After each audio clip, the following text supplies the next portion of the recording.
कामिका एकादशी 16 जुलाई 2020। युधिष्ठिर ने पूछा, गोविंद वासुदेव, आपको मेरा नमस्कार है। श्रावण मास के कृष्ण पक्ष में कौन सी एकादशी होती है? कृपया उसका वर्णन कीजिए। भगवान श्री कृष्ण बोले, राजन सुनो, मैं तुम्हें एक पाप नाशक उपाख्यान सुनाता हूँ, जिसे पूर्व काल में ब्रह्मा जी ने नारद जी के पूछने पर कहा था। नारद जी ने प्रश्न किया, हे भगवान, कमलासन में आपसे यह सुनना चाहता हूँ कि श्रावण मास के कृष्ण पक्ष में जो एकादशी होती है उसके देवता कौन है तथा उससे कौन सा पुण्य होता है? प्रभु, यह सब बताइए। ब्रह्मा जी ने कहा, नारद जी सुनो, मैं संपूर्ण लोगों के हित की इच्छा से तुम्हारे प्रश्न का उत्तर दे रहा हूँ। श्रावण मास में जो कृष्ण पक्ष की एकादशी होती है उसका नाम कामिका है। उसके शरण मात्र से वाजपेयी यज्ञ का फल मिलता है। उस दिन श्रीधर, हरि, विष्णु, माधव और मधुसूदन आदि नामों से भगवान का पूजन करना चाहिए। भगवान श्री कृष्ण के पूछने से जो फल मिलता है वह गंगा, काशी, नैमिषारण्य और पुष्कर क्षेत्र में भी सुलभ नहीं है।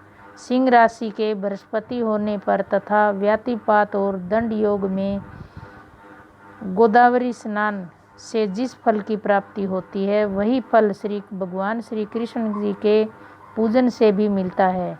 जो समुद्र और वन सहित समूची पृथ्वी का दान करता है, जो कामिका एकादशी का व्रत करता है, वो दोनों समान फल के भागी माने गए हैं। जो ब्याई हुई गाय का दान करता है, सामग्रियों सहित दान करता है, उस मनुष्य को जिस फल की प्राप्ति होती है वही कामिका एकादशी का व्रत करने वाले को मिलता है। जो नर श्रेष्ठ श्रावण मास के भगवान श्रीधर का पूजन करता है उसके द्वारा गंधर्वों और नागों सहित संपूर्ण देवताओं की पूजा हो जाती है। अतः पाप भीरु मनुष्यों को यथाशक्ति पूरा प्रयत्न करके कामिका एकादशी के दिन श्री हरि का पूजन करना चाहिए। जो पाप रूपी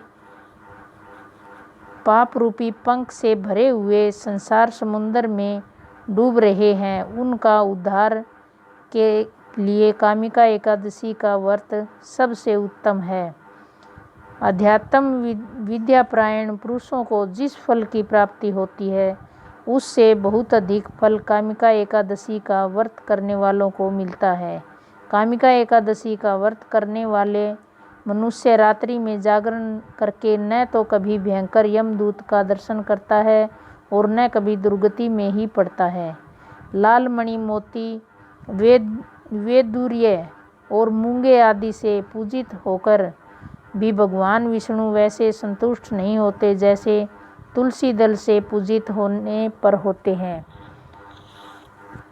जिसने तुलसी की मंजरियों से श्री केशव का पूजन कर लिया उसके जन्म भर का पाप निश्चय ही नष्ट हो जाता है।